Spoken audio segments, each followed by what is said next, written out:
vous pouvez nous raconter un petit peu c'est quoi la situation chez TUI France et comment vous vous organisez face au plan de licenciement là, qui s'annonce? On est organisé, on se bat, c'est surtout ça qu'on est en train de se battre. Depuis le 17 juin, le jour où on a appris en visioconférence que 600 d'entre nous allaient être licenciés dans des conditions sociales exécrables, aucun accompagnement de qualité, pas d'indemnité supralégale. Donc depuis ce temps-là, on est en lutte. On a fait différentes opérations. On a fait une grève le 7 juillet à Levallois. Le 9, on est allé à Lyon soutenir les camarades de Lyon, parce qu'à Lyon, on a un site où il y a 100 salariés qui sont concernés par le plan. Le 28 juillet dernier, on est allé voir l'accélère régional. On était une quarantaine, on a pris le Thalys et on a été soutenu par des syndicats belges sur place. On a fait une grève le 8 septembre dernier où 60 de nos 65 agences qui vont fermer étaient présents. Donc on était 300 salariés à manifester devant le siège.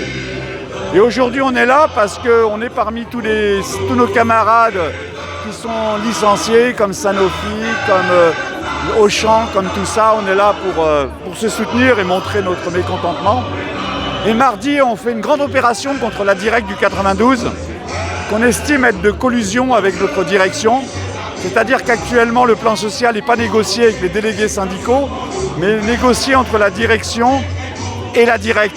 Donc on va faire une manifestation, on a prévu de manifester avec les salariés devant la Direct du 92 pour dénoncer la déloyauté de la négociation, le fait qu'on nous ait mis de côté et que la direction est en train de négocier avec la Direct pour avoir une homologation du plan alors qu'on n'a pas négocié, alors qu'il n'y a rien de fait avec les délégués syndicaux. Comme tu disais, c'est un petit peu partout qu'on voit que les patrons veulent faire payer la crise aux travailleurs, les licenciements chez Auchan, vous c'est dans le secteur du tourisme. Comment à ton avis c'est organisé, plus globalement, quelle est un peu ta vision sur la situation économique plus globalement, comment s'organiser face à cette crise Alors nous on estime que tout ça a été prémédité, que le corona a bon dos. On a un grand groupe qui s'appelle TUI qui a touché 3 milliards d'euros. 3 milliards d'euros des banques publiques allemandes. Et d'ailleurs, l'État allemand va rentrer dans le capital de TUI Group à concurrence de 9%, ce qui est considérable. Et tout ça, on laisse faire les licenciements.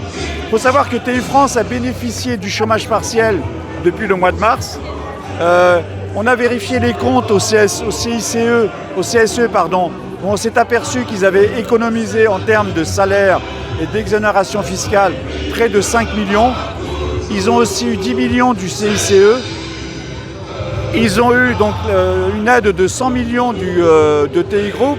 Et tout ça, ils continuent à nous balancer un plan social sans avoir une vision du marché. C'est-à-dire qu'on ne sait pas comment va évoluer le marché. Et ils font ce plan social. Ils externalisent des activités entières au Maroc, comme le SAV, le SAD, le setup et les opérations. Ça correspond à 200 salariés. Ils transfèrent tout ça au Maroc. Ils créent des postes au Maroc et licencient en France. Il faut savoir que dans le tourisme, on est le seul Théo à faire un plan social. On est les plus forts, les plus riches, les plus puissants. Aucun autre Théo qu'on connaît, on a des contacts, que ce soit Fram, que ce soit Asia. Asia, c'est un Théo estampillé Covid-19 parce qu'il a des destinations asiatiques. Et bien ce Théo n'a pas fait de plan social, il profite du chômage partiel, il attend de voir comment les choses vont évoluer avant de se positionner. Tous nos concurrents regardent TUI et sont même surpris que TUI ait lancé ce grand plan social d'envergure parce qu'on abandonne des plans entiers d'activités qui vont être pris par nos concurrents. Donc tout ça a été prémédité, tout ça est un effet d'aubaine et ils ont vu une technique qui a été extraordinaire et qui a marché auprès des pouvoirs publics, c'est qu'ils ont agité le chiffon rouge de la liquidation judiciaire.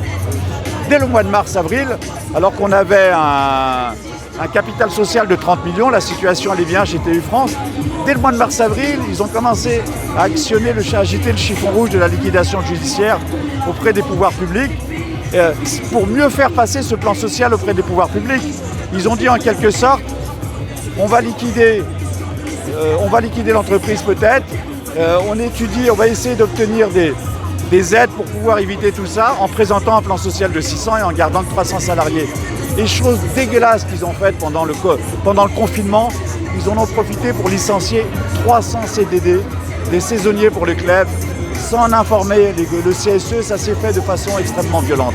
Donc le plan est violent dans sa forme et il est violent dans son fond, avec peu d'accompagnement social. À un moment, justement, il faut accompagner les salariés pour pouvoir se positionner sur le marché du travail. Donc on est en lutte, on continue.